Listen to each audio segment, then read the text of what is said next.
Good evening. Dad here from Dad Teaches and Words to My Son. Tonight, Aaron Clary had a video. Let me see if I can find it because he just had it.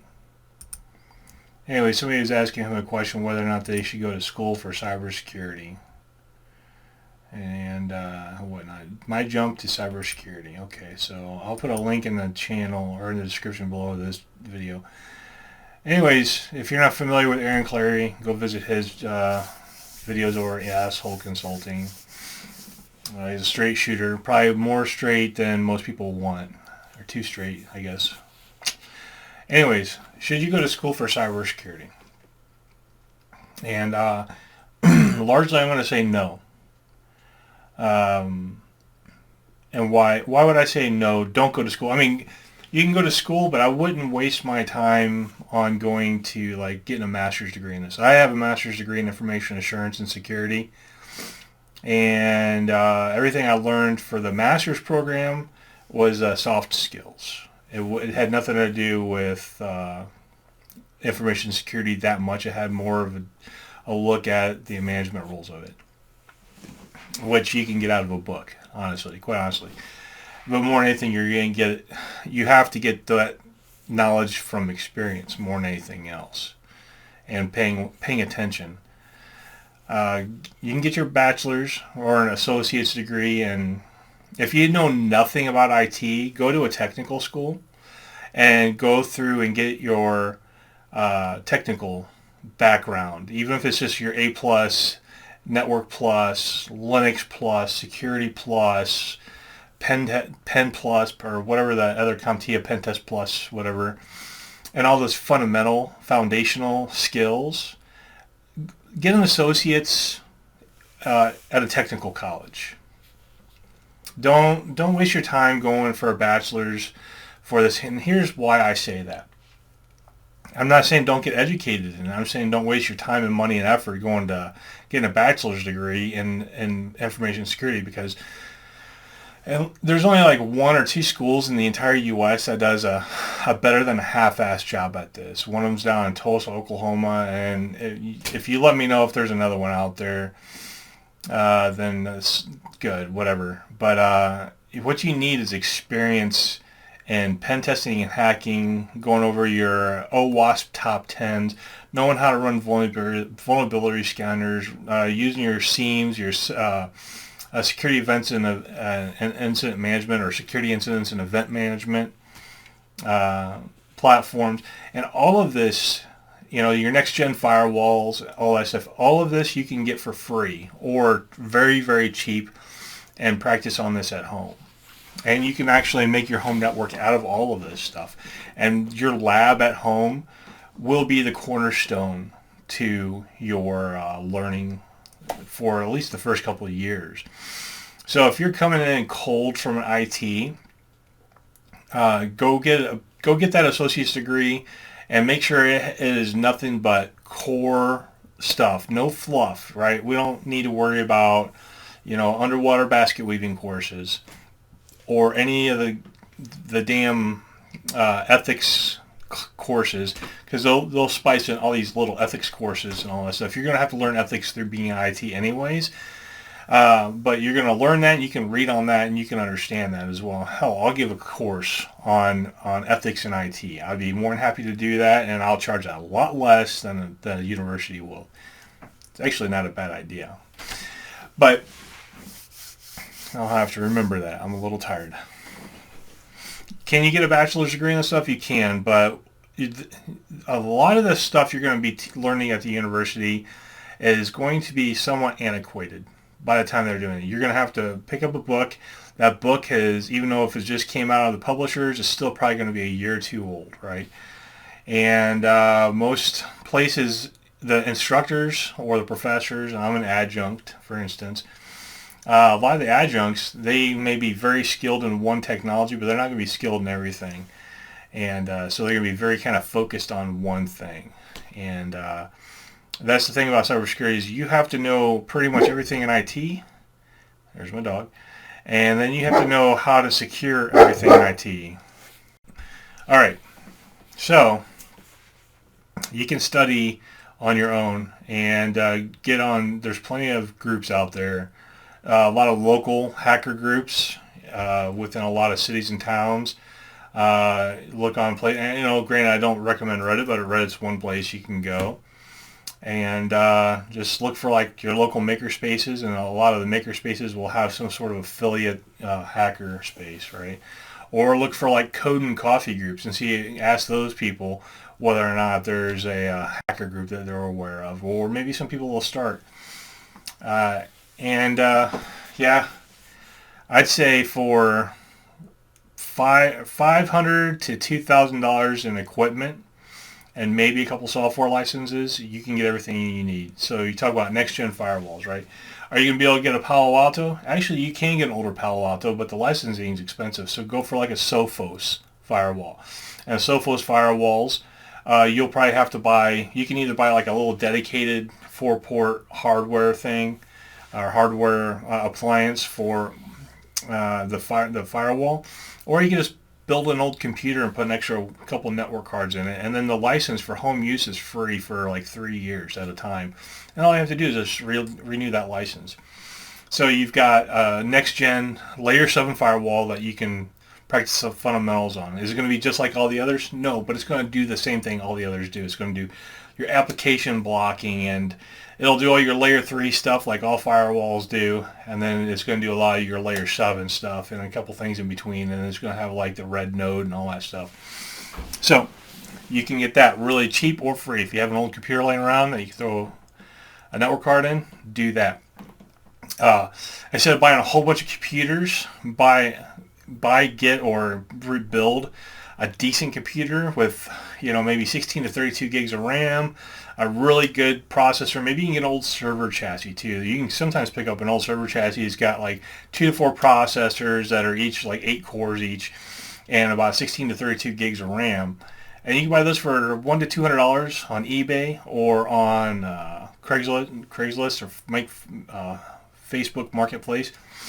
And then instead of, I've got a server now, use a virtual machine platform like Zen Server or Proxmox and build your environment out of there. Now you're looking at trying to hack, right? Well, then now you can, there's operating systems out there meant to be, you're meant to practice hacking on. So you can you can download, hackable, Windows and Linux systems. And now there's a lot of Dockers you can go in there and download, and this will give you the opportunity to learn Dockers as well. And for a security professional, it's a good idea to get used to Kubernetes and Dockers. And so you can get databases and web applications and stuff like that in these Dockers, and you learn to pen test these. And then you can do your own like little CTF, capture the flag environment in your own home. And then you can put these on your own network. And then you can also do things like put a honeypot out there. So if you don't have a firewall, you don't have that Sophos firewall at your boundary yet, well, now you can put a honeypot in there and see if anybody else is trying to hack you or whatnot. So this is the best place to spend your money, is by dedicating the hardware and the time and resources learning on yourself. Because even if you buy the books, and and watch and consume a lot of YouTube channels. There's a lot of good channels out there. Free Code Academy, I think, puts out lots of great videos. They're sometimes like 5-6 hours long, and they're meant to be kind of broken up. But you can do that. Then what you can do, and you don't need to go that hardcore on it, spin up virtual machines on your own computer, Linux, and maybe if you get an old Windows, stuff like that. Practice with Bash. I'm pointing at a book I've got there. It's called Cybersecurity with Bash. I'm using that to kind of as a base of building a class I'm building right now. PowerShell and so forth. Learn your command lines, and your PowerShell is built in with your Windows 10 machine, Windows 7 machine, and Bash, of course, is built into every Linux box. And then there's a version of that on Mac. Now, that's one thing is I wouldn't recommend using Mac too much for learning pen testing and hacking, because you have to hack the Mac before you can do anything else useful with it, whereas like Windows and Linux boxes are really useful right out the gate. Anyways, learn the fundamentals, and that's all you have to do. Learn the fundamentals of IT. go for your like A plus, your network plus, your security plus, your pen test plus, maybe project plus, whatever the CompTIA curriculum is. And no, do you have to get an associate's degree in this? No. If you're looking at spending this even on your GI Bill, the GI Bill will spend or pay for certifications, so forth. So you can put the book on there, and then the cost of the test, as long as you pass the test. If you really want that associate's degree assigned to you, that's great. But I'll tell you what, from me looking at resumes, and we're in an interview process right now for my company, and looking at these resumes, and yeah, there's one people who have master's degrees, there's a couple people who have associate's degrees, but when I interview them, it doesn't make a difference. It really doesn't. I've talked to very incompetent people and competent people that have all these degrees. You can be just as incompetent as you can being competent in these things. And so old crusty, graybeards like myself are going to be concerned with your motivation, your attention to detail, your visualization on how to solve problems, and how you're going to fit in with a group of people versus where you went to school and your list of certifications. Now, if you do have a list of certifications, I like that much more than a degree because it shows that you actually went out of your way and did something to self-improve yourself. But do you have to have 30 of them like I used to have? Don't do that to yourself. Really? I mean, don't do that to yourself. Because you'll be stuck 10, 15 years in this certification loop of always maintaining your certs. That's all I've got on the topic. If you want to have any more comments or questions on this, let me know. I'd be more than happy to walk you through it. And that is actually, or as a matter of fact, my company right now is building these courses, and I'm starting from the ground level. I'm assuming that the person that I'm first teaching is going to be like 10 years old. All right. So it's going to be basic, but it's going to be strictly kind of going down the pen testing route. Pen testing, web app testing, and so forth. And I'm not going to get too heavy in like the networking and the system administration. I'm looking at the kind of the front lines security aspect of it from the offensive side. And I believe that you need to know the offensive side at least a little bit because then the defensive side will make sense to you. And the defensive side, in a lot of ways, is management driven versus, reaction driven, react driven, or whatever you want to say that, and whatnot. And then once you get experienced in that, then you can take that reaction and turn it to being a proactive approach to security. But then proactive approaches to security sometimes do not scale with larger organizations because the company culture doesn't really go well with that. So anyways, use your GI Bill money for other things. And at least when I spent my GI Bill money, you could get away with a lot of things on how to spend that, right? So you just have to be creative on that, but they will pay for certifications and all that and so forth. I'd use your GI Bill, spend your money wisely on building your own lab out, and then you can use the GI Bill for spending for certs and stuff like that. And then I would use your GI Bill money for all these like little degree programs, or not degree programs, but like certification programs or diploma programs that may or may not even be related to cybersecurity as a whole, but it can give you some insight into how to get, like if you're going to ever go into social engineering or anything like that, spend $1,000 or $1,500 or whatever it is on like this locksmith course, right?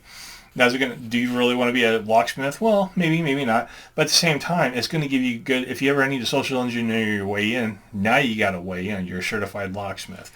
Or, be a notary or be something else. And that way, when you're coming in, you have a set of tools already for your job that you're social engineering your way into, right? It's not about, like physical pen testing. That's a whole different thing that I have really very, very little experience in. I'm not going to talk about physical pen testing. Anyways, I rambled on a little bit. I am tired, and I'm going to have to cut about 5 minutes out of this because my dog was barking and barking and barking. Have a great night, everybody. If you have any comments or questions, please leave them below. I do try to answer any comment I get. And if you're interested more on this topic, let me know. And I'll see you next time. Have a great day.